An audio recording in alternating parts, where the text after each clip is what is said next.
مش محتاجين ثقة، محتاجين إذن من نفسنا. لو مستنيين الثقة علشان نبدأ ممكن نفضل واقفين سنين. يا جماعة خلوني أكون صريحة معاكم لحظة، الثقة وهم وإحنا بنستناه علشان نهرب. أيوة نهرب من إحساس إننا لسه مش جاهزين، نهرب من احتمالية الغلط، نهرب من نظرة الناس، نهرب من مسؤولية إننا نحاول. إحنا بنقول مش واثقين، بس الحقيقة إننا مش سامحين لنفسنا إننا نتحرك. في فرق كبير قوي بين قلة الثقة وبين إننا مش مدين لنفسنا الإذن. كتير مننا مستني إحساس معين يجي، راحة كاملة، اطمئنان 100%، صوت داخلي يقول خلاص دلوقتي وقتنا. بس الصوت ده عمره ما بيجي بالشكل اللي احنا متخيلينه، لأن الثقة مش شرط بداية، الثقة نتيجة حركة. خلينا نبص لها بطريقة مختلفة. احنا مش محتاجين ثقة، احنا محتاجين ندي لنفسنا الإذن إننا نتحرك، إذن إننا نبدأ وإحنا مش متأكدين، إذن إننا نبان مبتدئين، إذن إننا نجرب حتى ولو من غير ضمان. وأنا عارفة إن دي صعب على ناس كتير.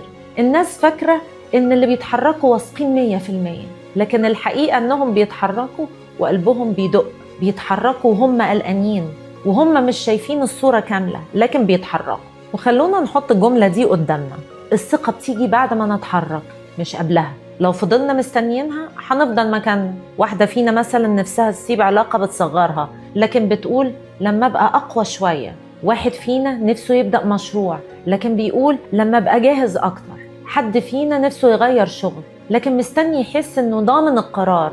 إحنا بنستنى إحساس مش بيجي غير بعد الفعل، وممكن جدا نفضل طول عمرنا مستنيين نحس إننا جاهزين، والسنين تعدي ونكتشف إننا مستنيين إحساس عمره ما هيجي أصلا. ساعتها الموضوع مش هيبقى قلة ثقة، هيبقى ندم جامد. قلة الثقة مش مشكلتنا، احنا بس مش سامحين لنفسنا نكبر. اتربينا ان الغلط خطر، ان البداية لازم تبقى مظبوطة 100%، ان الناس بتبص، ان اي خطوة ناقصة معناها فشل، فطبيعي نستنى احساس يحمينا. بس الحياة ما بتديش ضمانات قبل الخطوة. الضمان الوحيد ان لو ما تحركناش ولا حاجة هتتغير. احنا ما بنستناش الشجاعة، احنا بنخلقها بالحركة. كل مرة بنتحرك واحنا مش مطمنين بنقوي عضلة الثقة. مش ثقة مبنية على رضا الناس، لكن ثقة مبنية على التجربة. فاكرين إحساس أول مرة عملنا حاجة جديدة؟ ما كناش واثقين بس سمحنا لنفسنا إننا نحاول.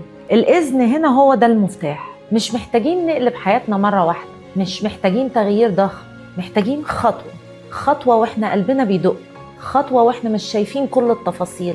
الإذن مش تهور، الإذن مش اندفاع، الإذن إننا نقول مسموح لنا نبدأ حتى لو مش كاملين. ونسأل نفسنا بوضوح، إيه الحاجة اللي مستنيين تحسوا فيها بالثقة بقالكوا فترة؟ وإيه أول إذن صغير ممكن تدون نفسكم النهاردة؟ قوتنا في خطوتنا.